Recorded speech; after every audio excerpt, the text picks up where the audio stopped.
Ladies and gentlemen, you're watching Trainsper Network. Enjoy the trains and West Intro.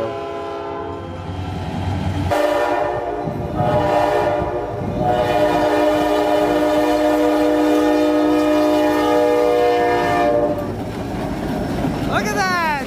Aha! Welcome back, 400! Welcome back!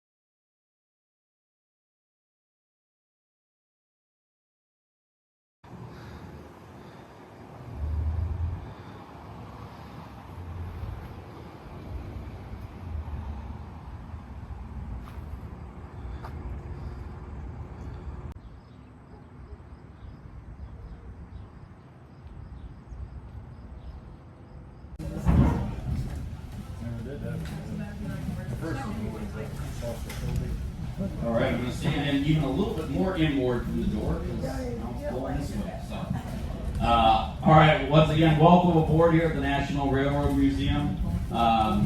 Give you a little quick history of the museum, a little rundown here. So, the National Railroad Museum was founded in 1956 by a group of businessmen that wanted to preserve railroad history. Now, back in the 1950s, steam was starting to go out of style and get replaced by diesel locomotives, much like the one that's pulling our train today. And these gentlemen said, hold on, wait a minute. We need to preserve these units for future generations so they can understand and appreciate just how railroads help build this nation and keep it moving forward. And that's what they did. They brought a steam locomotive to here, what was then known as Cook Park, put it on display, and well, one thing led to another. 70 years later, we have over 70 pieces of rolling stock, as well as over 250,000 different artifacts in our library, curatorial spaces, and holding facilities. Right there is the McCormick train wheel. Be sure to check that out. There's half a dozen steam locomotives in there, some really neat vehicles, including the General Aero train. There's also one of my favorite cars in there, and that is the vinegar car, operated by the Richter barrel. Is that the acid from the vinegar would often corrode the metal barrel, so we used wood. Wood was good. So it's pretty neat. I mean, you take a look at something you don't regard, you'll see there's a variety of different symbols. Keep those in mind here when we make a run on the second round. I'll talk a little bit more about those. But hobos were those rascally fellas that would go from town to town. But I'll tell you, the term hobo goes back even further than that. If you go back to the year 1865, at the end of the American Civil War, you got all these soldiers that are getting out of the various armies and they're trying to make their way back home as soon as possible, as fast as they can. And what they did is they would, oh yeah, there we go, good thing we're on this one. What they did is they would ride these boxcars. Say, you know, like if you were in a Wisconsin unit and you got demobilized down in Georgia, you often ride it as a unit or individually. Sometimes you would hang out with some other soldiers, ride it back home, and then as you went through these small towns, they'd ask where you're going, and you tell them that you're homeward bound. Now you take the first time. Nobody wanted a free shower tonight? Oh boy. Oh, funny thing is, when it's not raining, see like the water down there? Sometimes people fish. There's some people fishing. And last summer, from our open air, maybe you'll see through the squall here, that slanted roof building. That is our restoration shop, where about 90% of our restoration work goes on basic locomotive overhaul, oil changes. We restore a lot of our cars in there, so it's about a year, 2 years, 3 years, depending on the job size. Right now we're kind of in the first third of a 3-year overhaul of the Union Pacific Dome Diner. Dome Diners, dome cars were used by various railroads. Dome diners were only used by Union Pacific and one by Wabash. So it's pretty neat to have that here. The Green Bay Western Unit 315, ladies and gentlemen. And the Fox River Expansion. Hopefully, sort of see it. One of my big questions was, how much Windex is it going to take to clean those windows every month? One guy gave me a quote of like 107 gallons, so we're gonna kind of go with that for now. Put that in the budget there. Yeah, and they're doing some after-hours work here, getting last-minute touches. Like I said, they have about 5 weeks before that's unveiled. And next week we're gonna try to start moving a few cars in there as they finish up the flooring and of all the things. So. We've got tracks 4 and 5 that go in that way that we can sweep them down. Otherwise, if it's going to tracks 3 and 2, there's like these hydraulic lift things that they got. They're basically just shifting across the floor. They took Eisenhower out of track number 4 on the rails up to Canada and go on a ship and then over to England. Originally went to London, but then went to York, England, where they've got the National Railway Museum.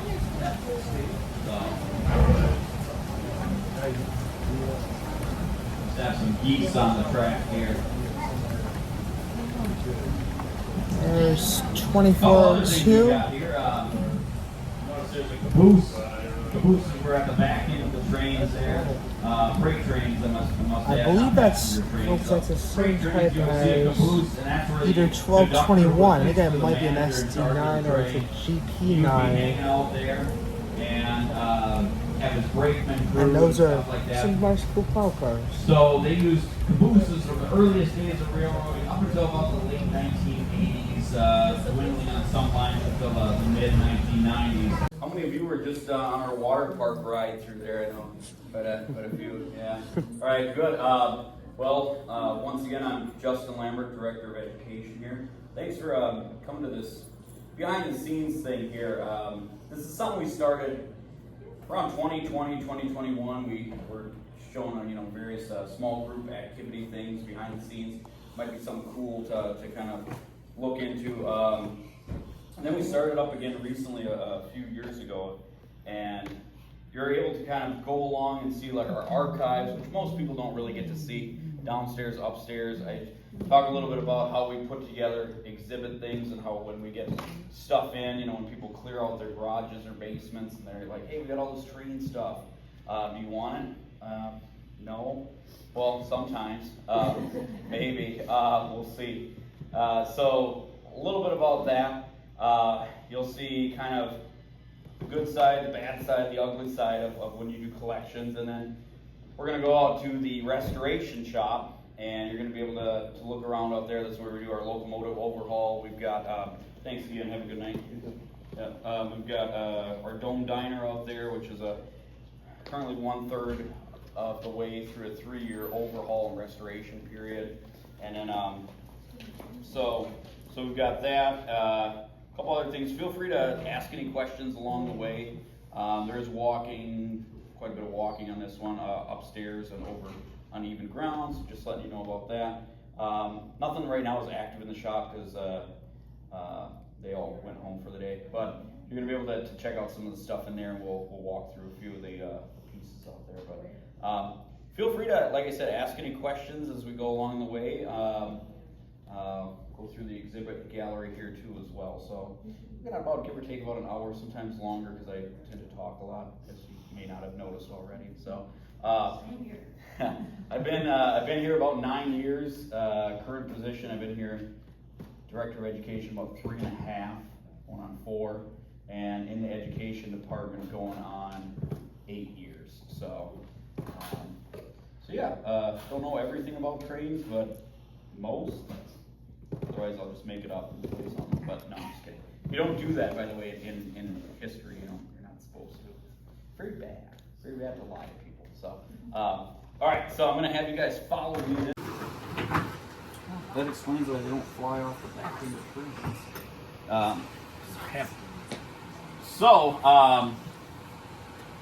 Demonstrates how the flange operates on a wheel that goes onto a track. Books, it might be pens, it might be cups, it might be paperwork, there might be so every year or so, north to south, out of those 5 surveys that they did, water, not oxygen depleting chemicals there. This, but the sprinklers go off Notice there's a lot of paper stuff here. That's not going to be the greatest, right? So, some years, my response is, oh yeah. Other years.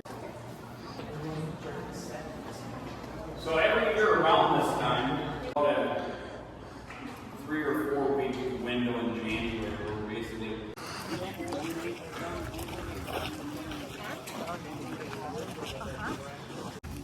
General Motors Aero Train. They literally built 2 train sets of this, and they used it as an experimental train. You might have seen originally a passenger locomotive, also operated with freight. Illinois Central, and then now it's painted up in the CN colors. Underneath that's a road unit, road switcher. So, anyway, I'm going to be back. We'll go back to the shop here. Watch here.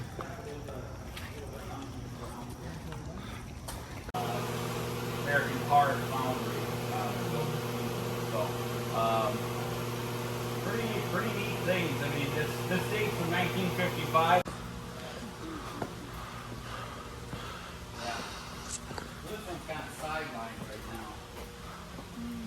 And it's putting a lot of work on the one that we got operating right now too. So. Put it on, spiked it, unspiked it, took the rail off, went back down on the handcar, back down to the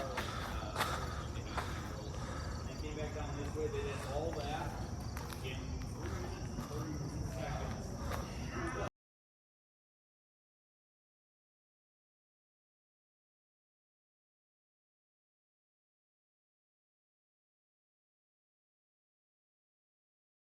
Well, ladies and gentlemen, that is it for the behind the scenes tour. I should also say that thank you to the National Railroad Museum for giving me permission to do all this, because without it I would have not been able to do this amazing video for you guys. So if you enjoyed, please like and subscribe, and you know what, we'll see you guys next time for, I hope, a train video, but goodness knows what could be next. But thank you guys for watching, and we'll see you for the next one.